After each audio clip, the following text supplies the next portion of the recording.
Well, talk about your family squabbles, and it looks like this one could get quite out of hand. Hey guys, DB right here, and today I am continuing with what if Gine, the mother of Goku, survived? And basically picking up where we last left off, which we basically got to see the whole resurrection of F arc play out, however, very differently. It pretty much turned out that the heroes didn't really need Goku and Vegeta, and of course Gine, who was also training with Whis in this timeline, to actually come back and stop Frieza, because Bardock and Raditz were off doing their own unique sort of training and managed to reach a new level of Super Saiyan all on their own. Now, this wasn't Super Saiyan God or Super Saiyan Blue.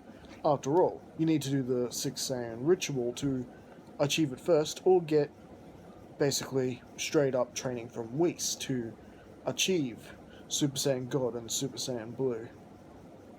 So, what level am I talking about? I'm talking about the Super Saiyan level we saw in Dragon Ball GT, Super Saiyan 4. Both Bardock and Raditz figured out how to achieve Super Saiyan 4. Now, whether or not that this was as strong as Super Saiyan Blue, whether they're equal in power or not, still pretty much remains to be seen. When Raditz and Bardock took down Frieza together, Bardock finally, in a way, avenging what happened to his crew all those years ago. And, let's be honest, when Bardock died in the original TV special and in Dragon Ball Minus, let's be honest, we wanted to see more. We wanted to see an all-out fight with Bardock and Frieza, but we never got it. Never got it. Well, thanks to Bardock being resurrected by Dragon Balls in this timeline, we actually did get it. And boy, vengeance was sweet. However, it was now time for Bardock and Raditz to prove that they still matter in this timeline, that they can still keep up with Gine and Kakarot. Kakarot and Gine, who were considered the two weakest Saiyans pretty much in history, to now have been surpassed by them. But oh no, the middle-class wannabe elite Bardock and his eldest boy Raditz are about to prove they still have what it takes to fight in the big leagues in this exhibition match, basically happening towards towards where all those islands are where Roshi lives. So essentially where Goku and Vegeta are sort of sparring in the Dragon Ball Super Broly movie, which I'm pretty sure is roughly the same area. I might be wrong. If there's any information on that, feel free to link it to me. I would like to know if that area actually is the Southern Islands area. Alright, so with that, the match has been set, and pretty much everyone has basically turned up, watching from a nearby island to see this showdown. Yamcha, Tien, everyone is there. They're treating it like a big day out. But for Bardock and Raditz, this is completely serious. It is Super Saiyan 4 Bardock and Super Saiyan 4 Raditz versus the team of Super Saiyan Blue Gine and Super Saiyan Blue Kakarot. And Gine and Kakarot do not know what to make of this, do not know what Raditz and Bardock are trying to prove here, why this is suddenly happening, why is this, this fight sort of breaking out. However, they will happily oblige the two.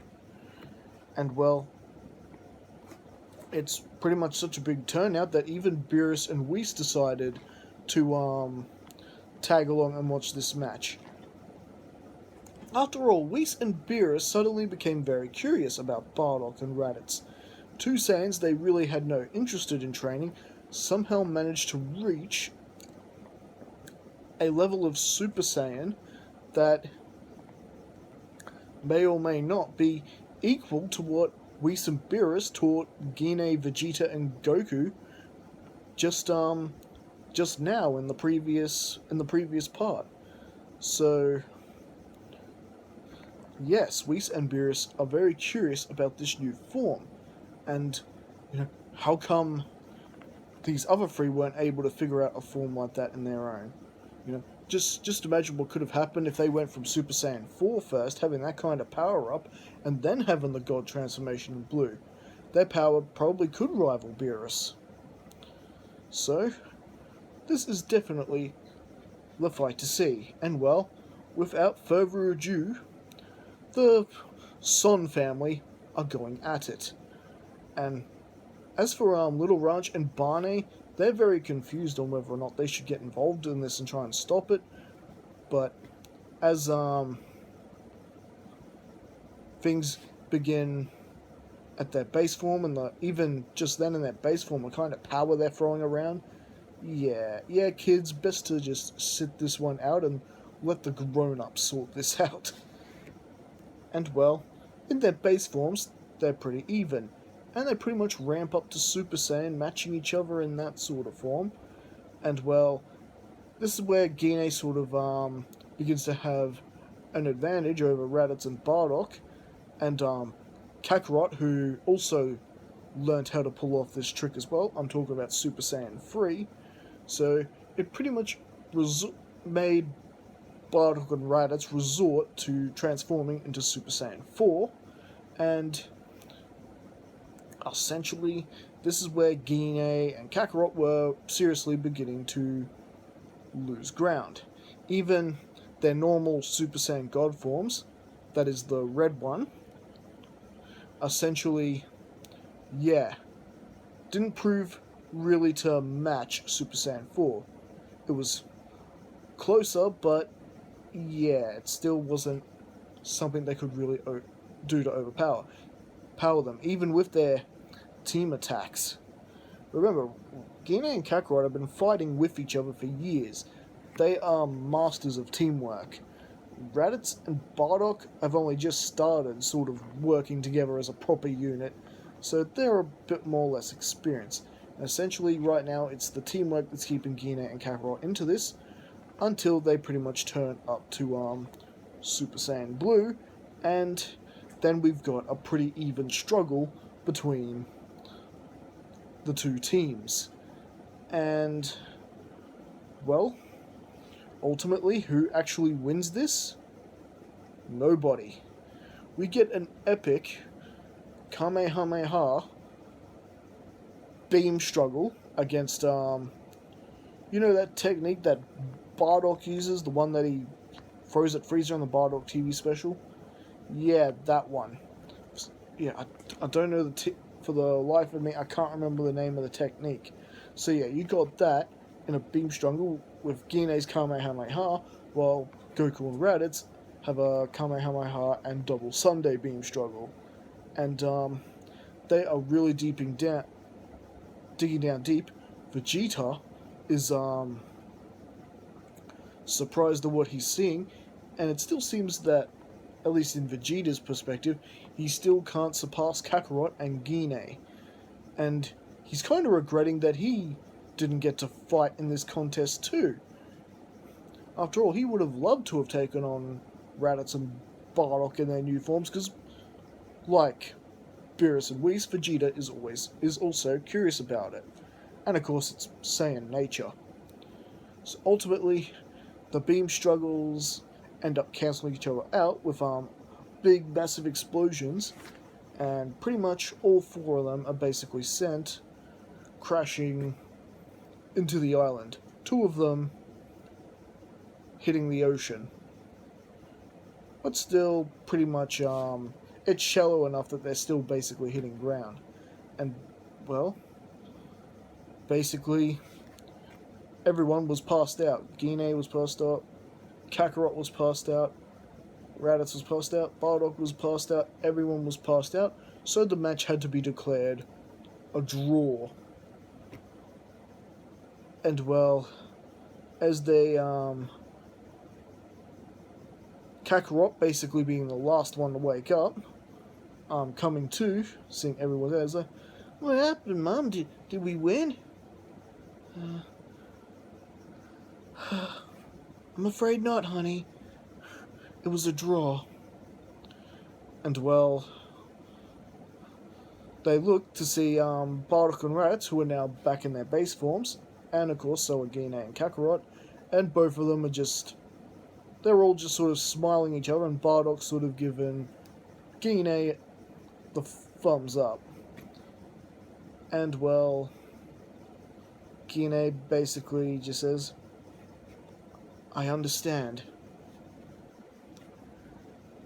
And well, all this was just Bardock and Raditz's way to just prove to everyone that they still mattered, that they can still do something, that they're still going to be helpful, down the line. Because, well, lately, since we got into the Dragon Ball Super story, Raditz and Bardock were pretty much, out of it up until they got their, up until the battle with Frieza. And so, now with that, after everyone's recovered and everyone has a big feast in celebration of this momentous battle, and basically Vegeta is wanting basically to have a match with Raditz himself, but Raditz is basically promising, "Tell you what, Prince, keep training. We'll be doing the same, and when you return, I promise, we will have our match." After all, Vegeta wants to have a fight against a Super Saiyan 4 as well. Perhaps there's still a way that they could maybe learn to do it themselves someday, and gain even more power, straight-wise. Although, with Super Saiyan Blue being basically an equal transformation, more or less, maybe a bit more powerful, it's still debatable. Yeah, maybe it's not really needed. However, Whis and Beerus are returning to their world, so Kakarot, Gine, and Vegeta are heading back to their world to train, and basically, this is of course where Lord Champa makes his appearance, and of course, lays down his challenge to Lord Beerus for the tournament between the Destroyer brothers. And basically, Kakarot being excited that there's another universe out there with strong warriors to battle. Yes, he's into it and basically volunteers them for the matchups like he does in the original. Gine and Kakarot and Vegeta just sort of, "Oh, Kakarot, I wish you would think first. You're a complete moron, Kakarot." But, needless to say, the tournament between the Destroyer brothers is on. The winner, if Beerus wins, he gets the Super Dragon Balls, which can grant him any wish he wants. And of course, if Champa wins, he gets Universe 7's Earth. Basically, wanting to steal Beerus's food. Hey, what's that they say about cat loves food? Yeah, yeah, yeah. So, with that, it was up to them to be thinking about their team. And I think that's where we're going to leave things for right now. So what do you guys think? Did you enjoy this part? Did you enjoy that battle between Super Saiyan 4 and Super Saiyan Blue Saiyans? Personally, I thought that was really cool. Who will be in Universe 7's team this time around? Perhaps this will be another opportunity for Bardock and Raditz to prove themselves. And well, as always, don't forget to leave your thoughts in the comments. And don't forget to like and subscribe to the channel. And I will see you guys again next time. Catch you later.